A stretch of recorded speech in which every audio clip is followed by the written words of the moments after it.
Hey, mindsetters. How you doing? How you be? What's up? What's happening? Okay. Hello. Hi, y'all. Today's topic in the mindset series is mindset love. Yeah, y'all. I was gonna put it on, but my hair. I already did comb my hair today, so we're gonna make it worse. Mindset love. Mindset love. Ah. Anyway, um, how do we keep love alive? Keeping love alive is what we are going to talk about today and share. And I'm no expert. I'm not trying to profess to be an expert. I just like everything love, relationships, all of that. And, just having an effective, communicative, is that a word? Um, Relationship.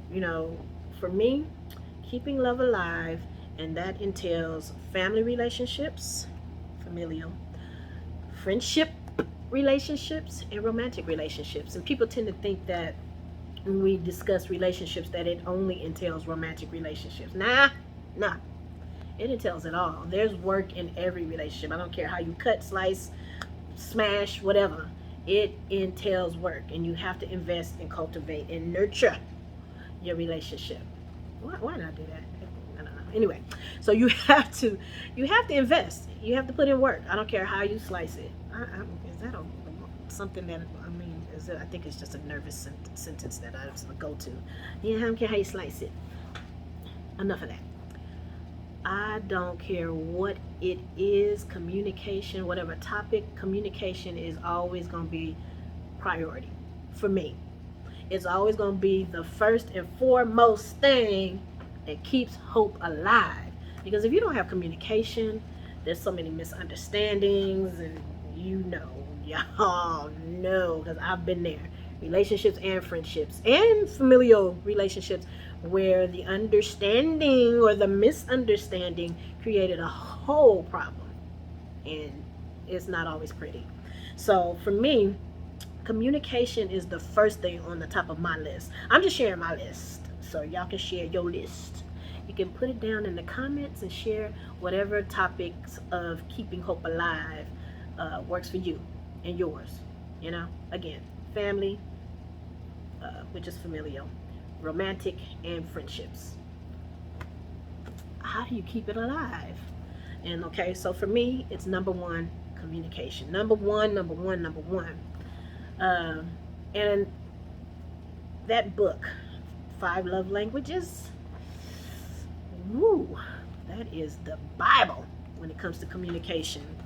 And I'm not going to go into it, because get the book and read it for yourself. I'm not here to give lessons on it. You go, okay, do the work. That's where you got to do the work. You go get the book, The Five Love Languages, and read that puppy, and it is a game life changer. I'm telling you, it is a life changer. So get it and read it and put it in, put it on, wear it like a costume. I don't care what you do, but get that knowledge, because it'll make a world of difference in how you communicate with your loved ones. Trust me on that. But we ain't talking about that today. So we're gonna focus on what it is that you personally do to help keep your relationships and love alive. Sorry, I'm all kicking y'all. Anyway, for me, again, communication is number one. Uh, just being willing to listen and being open to hear the other person's heart and what they have to say, whether you agree with it or not. The number one thing that I have a problem with, y'all thought I was gonna say the number one thing I have a problem with sometimes, is listening, especially when I feel that I'm right. Still, child, take the ego down some notches. Take it down some notches. And you still have to listen to the other party, whether you feel they're right or wrong, or whether you agree or disagree. You still have to hear their story. As I heard that, Will Smith. I heard you, Will Smith. I was listening when you did that video on you and Aunt Viv, Aunt whatever. When you did that video on Aunt Viv and you talked about you guys' story, I listened. I listened to the Red Table Talk, and oh my gosh, I heard so much of myself in that Red Table Talk. So, getting back to communication, excuse me, you have to let the person tell their story. I thought that was so much. There was so much nuggetness in that statement alone when he shared that. Yeah, you do. You have to listen to the person's story. I have a tendency of shutting down when I'm like, nope, you lying. You not telling the truth. Don't insult my intelligence. I have a hard time hearing after that. It takes everything. I buckle myself down and just listen. I can't do it. I've not arrived. Excuse me. Sorry about that. No, it's not COVID. Anyway, I have not yet arrived in that area. I haven't. I'm not going to lie to you. I'm working on it. I'm a work in progress. I think I've gotten a lot better. But I still have a long way to go. Long way to go.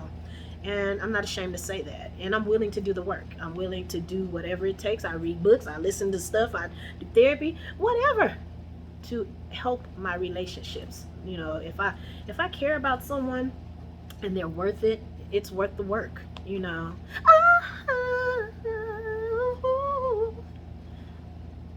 That's woman's worth. But your relationships are worthy of work. So do the work, y'all. Do the work, people. Read the 5 love languages. Work on yourself. Work on yourself. And take responsibility and accountability. I'm just kidding. But anyway, listen to their story. Listen to people from their heart. Whatever it is that they're sharing, it's important to them. It's real to them. They're feeling whatever it is that they're sharing. And they breaking it down so it can forever be Baroque to you. So listen, you know, I mean, they're taking the time out to become vulnerable enough to share from their heart. The least we can do is listen. And don't listen with a heart that's just listening to, yeah, when I talk, I'm coming back to just, no, really just let down your guards. Just listen, really listen from your heart to what it is they have to say. And take responsibility and accountability for your stuff, your ish. So communication. But communication is not just only in hardships and arguments. It's just in the little things, because you have to communicate your love. You have to extend your love, and that's communicating also. So for me, the second thing is music. Music is my oxygen.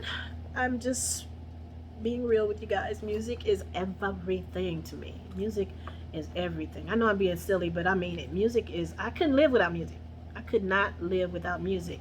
And for me, it's important that, especially who I'm with romantically, my relationship, it's important that that's a shared thing. And we don't have to like all the same music, but you gotta like music. I mean, what kind of person are you if you don't like music? I'm just saying.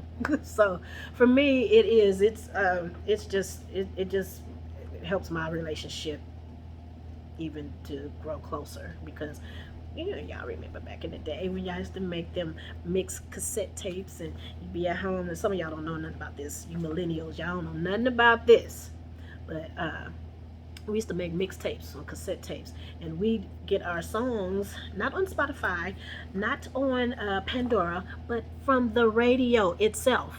DJs, ads, all of that, all in the mix of whatever it is you're recording. Interruptions, it didn't matter, but you were going to get your music from that radio. You would listen. For me, I listened to the radio all day to get the right mixtape. If it was ballads and stuff and I was trying to, you know, woo somebody, I would just sit there all day, listen to the radio until all those jam and slow jams would come on, each one individual, you know, and they don't just play slow jams all day long. So you had to sit there. You had to go through the get down on, you had to go through all of that until they played that slow jam again, you know. So when it came on, you were ready, set, click. And you click it, and they'd be talking all through it and putting the commercials all at the end, cutting it off short. But you got that song, you got the gist of that song on there, and you sat there for hours just until you got all the right song.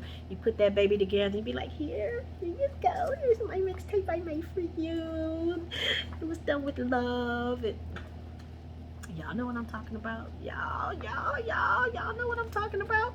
So the mixtape of today is listening on Spotify and Pandora and whatever else, and you make your little, you know, from the live streams, and you make your little playlist and you send that. I still do that to this day, and I'm years old. Y'all thought I was gonna tell you how old I am. I ain't telling y'all how old I am. Those of you that know. Anyway, that's everything for me. And I love sharing my music with my friends, with my family, and with my baby. I love sharing music. But music is, it just, I mean, that is just a form of communication for me. And for me, it's like I said, music is my oxygen. And for me and my babe, we do music. I mean, I love playing music when we're in the house together, when we're chilling, cooking, cleaning. Um, when we're not together, we share the music and touches your and grips your heart. Like, hey, this reminds me of my boo thing. So, but anyway, again, it conveys love languages in a way in which is, okay. So, music is one way to keep love alive. That's another way. That's my second choice. I love laughing. I love laughing. As y'all can see, I'm pretty silly and animated. I ain't always like this, though. I know how to get my grown and sexy on trust. But I love laughing and joking. And me and my babe, we love laughing. We have the same sense of humor. I mean, it's not, mirroring each other or anything, but we get each other. And so we love to laugh. And just that is another form of just bonding. We love, I don't care what it is, we share things from videos to topics to stories to whatever. We love to laugh, and laughter, they say, is medicine. So what better way to bond and heal? Okay, anyway, laughter is medicine. So that's another one. Another one is traveling. And I know sometimes, and everybody thinks that traveling can only mean taking those trips to France and Europe or whatever, and Mexico and the Bahamas, and those are good too. Trust, I love a good vacation. But also road trips. I am a road trip junkie. First of all, I love driving. I love driving the coast. I love driving through mountainous areas, through whatever. I love driving because I like exploring and I like taking in God's beauty, and I call it chasing God's eye. I love chasing God's eye road trips. That's a mouthful. Chasing God's eye road trips. I love chasing God's eye. I do.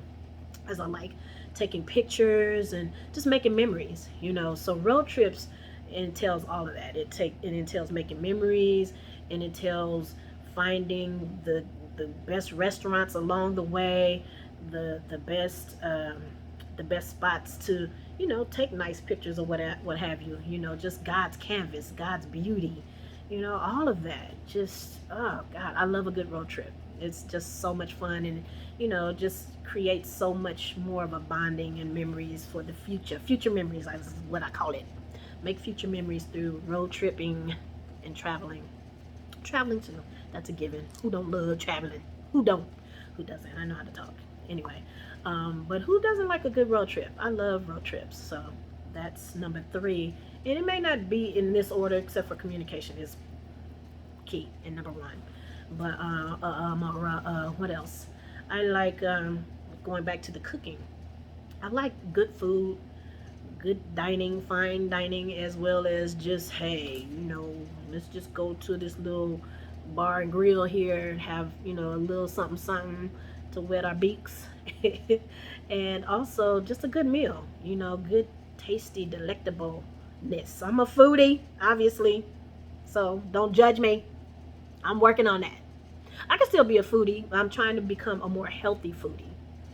Don't always work, but I'm working on that. I'm working on it. So, just sharing good food together, cooking together, and going to, like, sometimes me and one of my BFF, we said we have not stuck to this. We are not consistent because of COVID, but we like going and exploring new restaurants, new good eateries, and we had said that we were going to check out a new food place of our choice. We each take a this is your month, so we find a good place to eat, because we are foodies, and so we are, and I ain't ashamed, but I do want to be healthy.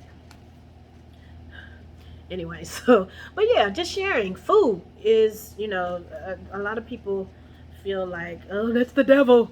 But it doesn't have to be unhealthy choices, people. It doesn't have to be unhealthy choices. But that's another way, just sharing through food and, good conversation or cooking, like I said. And I like to come up with new recipes to learn to cook for my baby.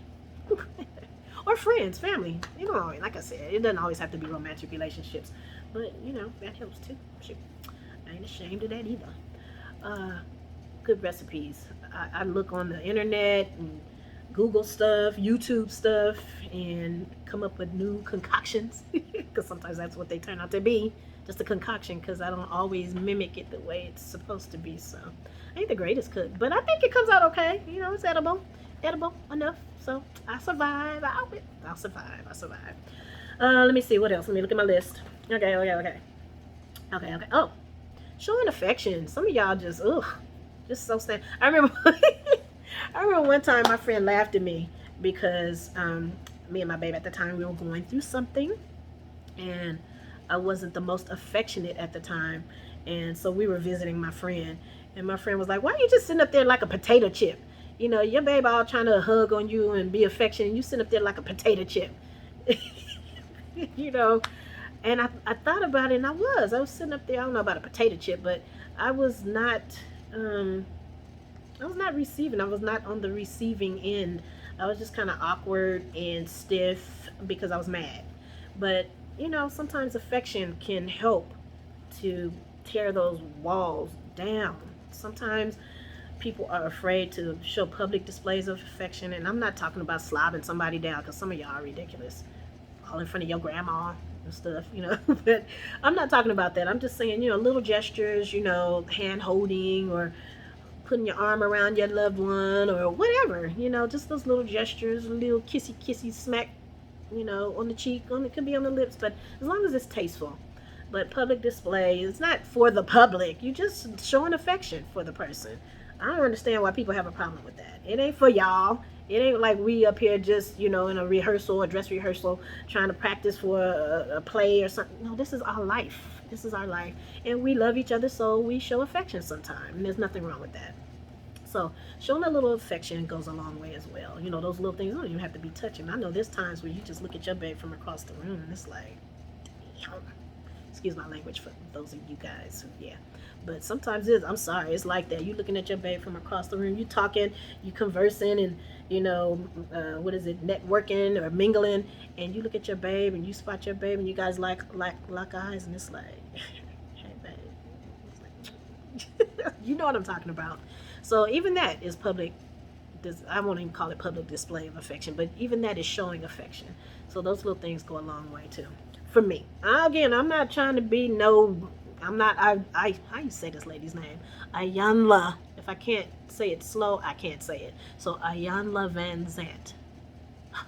Anyway, I don't proclaim to be any type of mentor, therapist, life coach, or anything. I'm just sharing my experiences, and so I want you guys to share too. So drop it in the comments when you get a chance. Drop it like it's hot. Drop it in the comments so that to me, when you share, and again, just communication, but when you share and other people share, you learn from each other, you glean from each other, and that helps to build better relationships as well. Just listening, hearing, getting tidbits from me, from you. I get them from you, you get them from me. Yeah, let's help each other out. We just make life easier. I'm getting tired. I'm almost done though. Let me see what else. Shared interests. Shared interests such as music. The last thing is a topic that sometimes strikes a nerve. But let's be real. Finances are everything. You got to have your finances in order to, I'm talking about your love relationships, even family relationships, even friendships sometimes. Some people be trying to borrow and can I get a loan every other week? I understand hardships, I'm here for it. I've been on the receiving end as well as the giving end. So sometimes there's been hardships where you need a little help. And, I don't have a problem with that. But then there's some people who they think that you are Bank of America. And, that ain't going to fly even in friendships because, there's been people in my life who have borrowed and didn't pay back. So I still love them, but you can't get another dime out of me. No, you can't get another dime out of me because now I don't trust you. And I don't want, and not just because, oh, mine. No, it's because it ruins a relationship. You know what I mean? And it taints a relationship, or it, it just makes it awkward. So, yeah, you don't want that. So, uh, going back to finances, finances are everything. I know they say, what's love got to do with it? In finances, sometimes that is a key. That is the key. Sometimes when you aren't good with your money, sometimes when you aren't on the same page with your loved one in finances, that creates, yeah, not so happy medium. So, yeah, finances are everything. I'm not gonna even go into everything, as y'all know, and that ain't that. This ain't that type of post today.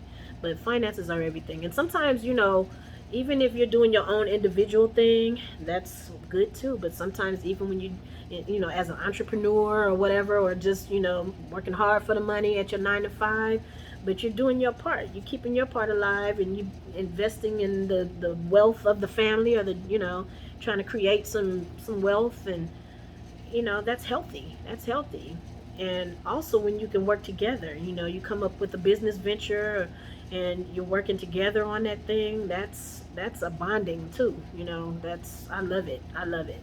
So, but the point I'm trying to make is, you got to be on top of your finances. You have to be healthy in that department in order to keep love alive. Because once those things, when you can't pay your bills, you can't pay your car note, you can't put gas in the car, you can't buy food, you have to be stuck in the house all the time. You can't even put gas in the car to take a road trip sometimes, once a month even. That, it's like, what are you doing? You're just stuck in the house all the live long day. That gets old.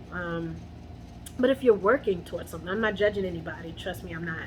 If you're working towards it, and you're trying to come up out of that muck and mire of financial debt or whatever, that's understandable. You're trying to work your way back up. Do the doggone thing. Sometimes you got to stay home to get back to the place of being able to be in a stable place, or a place where you can live well and take care of business.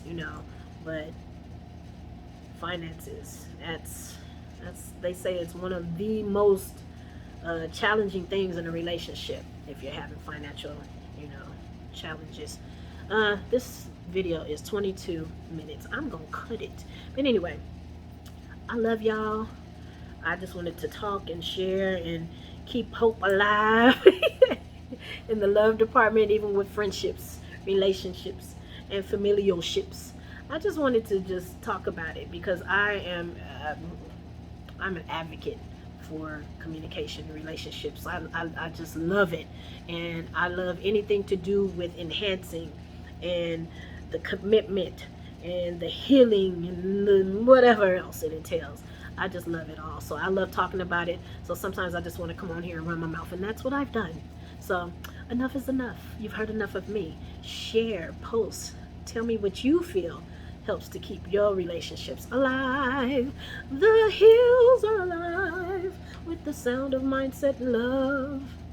Mindset love. How do you keep love alive? Share it. Love you. Sharing is caring. Talk to y'all later. Bye. I'm out.